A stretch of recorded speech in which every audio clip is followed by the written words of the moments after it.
Welcome back to my channel. If you are new here, welcome. And if you are not, welcome back. My name is Megan, and today we're going to talk about something a little interesting. So I have already spoken about in other videos how our attachment style plays out in every aspect of our life. But what about our financial side? How does our attachment style affect the way that we handle money? That is something that we are going to talk about today. So today we are going to be talking about two things that are considered taboo. We are going to be talking about relationships and money.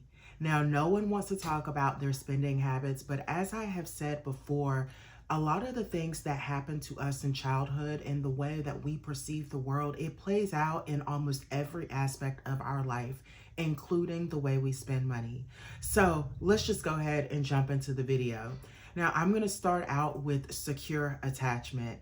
Now, as you could probably assume, securely attached individuals spend their money very balanced. They look at money like it is a resource. They're not aimlessly spending, they're not like over saving, they're just right in the middle. They have a very healthy relationship when it comes to money. Now, I wish that there was more that I could say about securely attached individuals, but unfortunately, they just have a healthy balance of everything, so there's not much to elaborate on that. But now, moving into our insecurely attached individuals, at the very top of my list, I have my anxious attachers. So, to understand the way that anxious attachers spend money, you have to first understand the way that anxious attachers feel. So, anxious attachers typically have a safety wounding where they have this subconscious view that the world is dangerous. And so, therefore, their spending habits reflect that.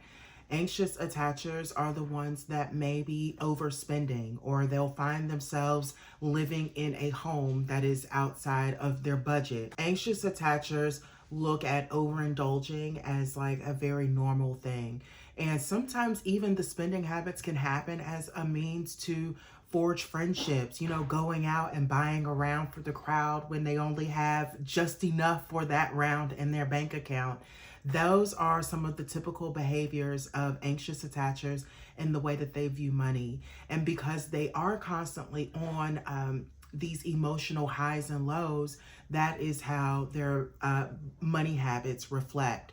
And anxious attachers also will have problems making and setting budgets. So when I think of the way that an anxious attacher spends, you want to think of someone who is just financially irresponsible, maybe, or it could also be the person that whenever they're feeling heartbroken, they have to go out on a shopping spree. Those are signs of people who have an inability to regulate their emotions.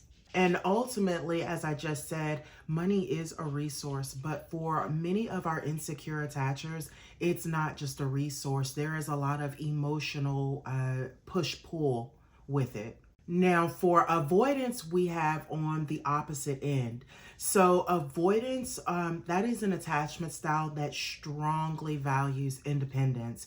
And so a lot of the spending habits are going to be a bit more on the frugal side, more on the conservative side, especially if we're dealing with an avoidant that doesn't make a lot of money, because avoidants don't like to depend on people, even we speak about emotionally, but even financially.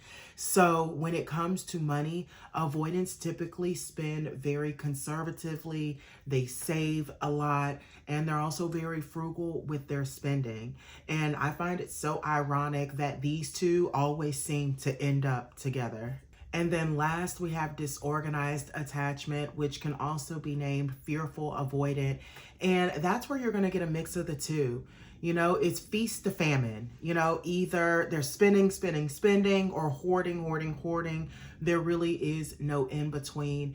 And this comes from the imbalance, the emotional imbalance within. A disorganized attached individuals do go through that emotional push pull. 1 minute they're in, 1 minute they're out. They're constantly battling those feelings of anxiety and also that need for independence.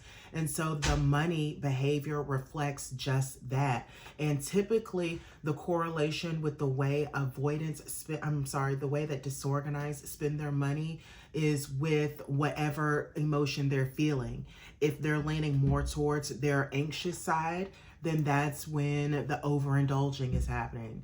If they are more in their avoidance stance, then that's when the oversaving is happening. While we have been conditioned to believe that our emotional well-being is just simply a thing that we just kind of need to look out for, it truly is the basis of everything that we do. It is the basis of how we respond to things, how we respond to people, even down to the way that we spend our money. If you are ready to finally stop dealing with your insecure attachment, then please check the box below to book a one-on-one with me to see how we can get you safe and in love. And if you enjoyed this video, please do not forget to hit a like, subscribe, share, comment, all of the things. And until next time, I will see you later.